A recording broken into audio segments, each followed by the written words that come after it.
It's a scar I'll always wear. It'll always be part of me when I think about it.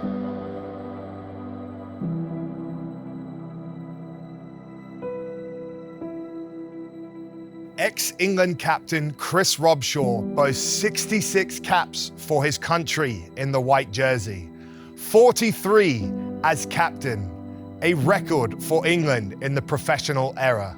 He's led Harlequins to premiership titles. He's tasted victory over the All Blacks.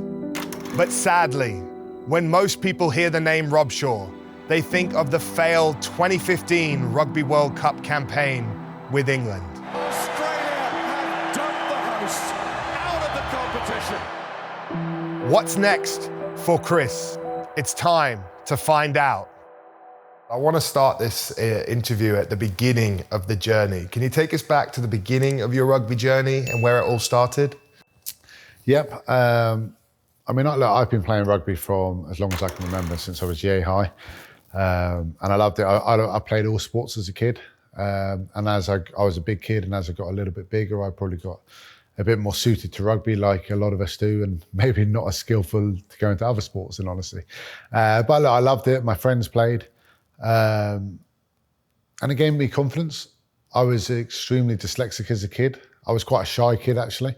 But rugby gave me that confidence. It gave me that confidence to go out there and work a little bit harder, to try things in a different aspect in terms of going into the classroom and focusing that energy. But look, it's a game I've loved, and my mum, I think, kind of got me and my brothers into it just to have an afternoon off. She probably didn't know how far it'd go or where in the world it would take us. And losing your father at a young age is something that's really hard to deal with, I can only imagine. You know, was rugby a form of therapy? Was a vehicle to help you with that? How did all that come about? Yeah, look, it was tough. My father died at 40. When I was 5, my older brother was 7. My little brother was 3. And it was tough. It was obviously a sad time in the household. And I think at that age, you don't really understand. You don't really understand why people are sad or why the emotion is. And look, there's definitely been lasting implications for me and the way I've turned out and stuff like that, for sure. There's no doubt about it. And I'm so grateful for what my mum's done and kind of the work she instilled in us. Sport has always been that place for me, I think. Sport has always been a place for me to enjoy it, where everything gets forgotten about. So yeah, I think it definitely helped me. You know, if you look a bit forward in your career, you know, from Harlequins, you made an immediate impact there, lots of successes, but it took you a little while to break into the England setup and maybe get the recognition on the international stage that a lot of people thought you deserved. What was your surprise when the change of guard of, say, to Lancaster happened and you finally get the opportunity to now be in the test side, but also captain as well? It was surreal. I remember thinking, this is only my second time I've ever played for England and I'm going to captain them. And I remember speaking to the guys on the first kind of training session after that, and probably said a load of rubbish. You could probably back it up. But Andy Farrell came up to me, who also captained Great Britain at a very young age as well, and said, it's all easy now. You've got that first kind of monkey off the back. You've spoken to them as captain. You stood up and done it. Now just go about your business and play like you do. And that was a massive kind of weight off my shoulder, that I was kind of like, okay, now we're into it. While we're on the England captaincy, what was your highlight of captaining England? What's your fondest memory?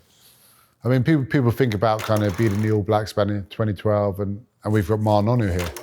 And he said to me, actually, I remember 2012. And I was thinking, kind of, what are you talking about? And he goes, that's the game we always remember.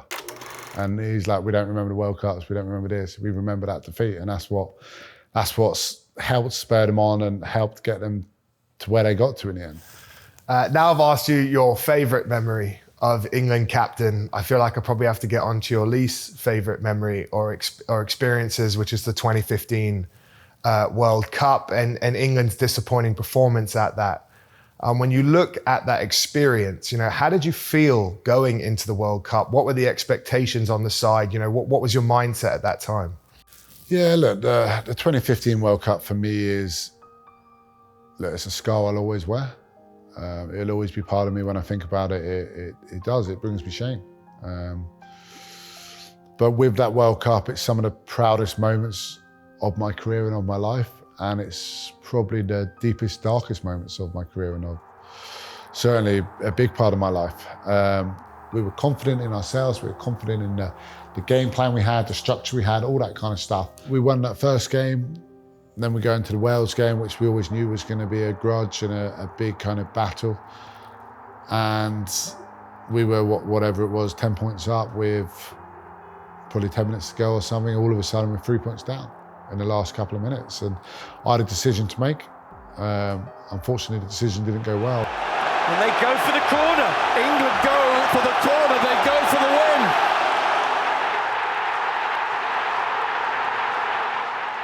It ended up being one of the tough decisions I've made, and one of the ones which I always look back and I always think, what ifs and buts I'd done something different. If I'd gone for the posts and drawn the game and all this kind of stuff, how would have things turned out? And it is tough. I remember we went back in the change room, extremely tough. No one really knew what to say. But we knew, yes, we'd mucked up that week, but we knew we had another opportunity the week after against Australia. Went into Australia, knew kind of backs against the wall, huge Twickenham focus around us, huge Twickenham support. And I think that was probably the best Australian team I've played. Pocock was outstanding that day. And it was a very tough afternoon. Australia have dumped the host out of the competition. Went into the change room, there's tears about. The hardest thing I've ever had to do is go to a press conference after that, where you've got a room kind of twice the size of this, hundreds of cameras, journalists, whatever, kind of heckling, asking what happened, what went wrong. And that night I just went back to my room with Camilla. We all went back to the team hotel and we just hugged each other and cried. And just kind of all came flooding out, all the emotions. And like I said, it was a very dark time for a very long time. And Sean Fitzpatrick messaged me. Sean Fitzpatrick, the New Zealand legend, he was on the Harlequins board, so I got to know him quite well. And he messaged me right after the World Cup and said, look, nothing anyone can say or do at the moment is going to make you feel better, but the sun will come up. It might not be tomorrow, it might not be next week, it might not even be next month, but it will come up again and you will be okay. And sometimes you need time. And look, I needed time. I needed a lot of time. At a club, I was going through a lot of emotions. I was being written about on the front and back of papers. My head, it was a slow death, in all honesty. And you feel shame. I remember going to the post office and the guy behind the counter was like, that was terrible, wasn't it? That World Cup was, what a shambles. And I was thinking, I've just come here to post a letter. And I really couldn't escape at the time. But like I said, it'll always be a scar on me. But hopefully I could help others get through a similar situation if it occurs. I can't not touch on your time at Harlequins when chatting to you. 17 years, your boyhood club. You managed to captain them to a title in 2012. What were your emotions when you departed Harlequins? How hard was that? Yeah, it was hugely difficult. It'd been all I'd known and all I'd ever really wanted to know. As a kid, I ran around the garden in the Queen's Top and fortunate enough to go through the academy, to captain, to win stuff with them, to have some incredible times and tough times, friends for life, all this kind of stuff. It was brilliant. But then, yeah, coming to the end of the season, and it was COVID. So there was no crowds in the stadium, not how I'd pictured my kind of big farewell, all that kind of stuff, running out to an empty stadium. Yeah, I was teary. I was teary for sure. And the guys actually gave me a lovely, lovely send-off and was extremely emotional. I managed to leave the club on 300 games exactly. It was quite a satisfying feeling as well.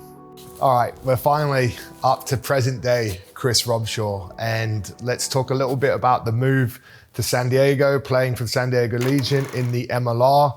How does life in California as a rugby player compare to life back in the UK?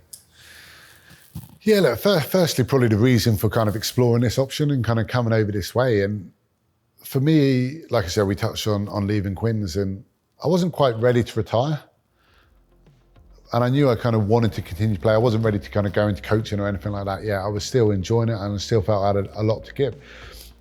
And for me, as we mentioned earlier, I was very dyslexic. And I think going to France, going to a Japan where it's tough to integrate unless you can fully speak the language. And I wanted to fully enjoy it. So that's what kind of opened the door to coming over to exploring the American option and an exciting league which is growing and which is improving. And look, how long am I going to play for? I'm not sure. I'm still kind of working it out, and I think in your body you tend to know. And I often find we're always worried, like you said, about what's next. How can I push my body further? But sometimes you just need to switch off and take it all in and enjoy the moment, and that can make you a hell of a lot better as well. I think it's a great way to end, mate. Thanks for the interview. It's been a pleasure, mate.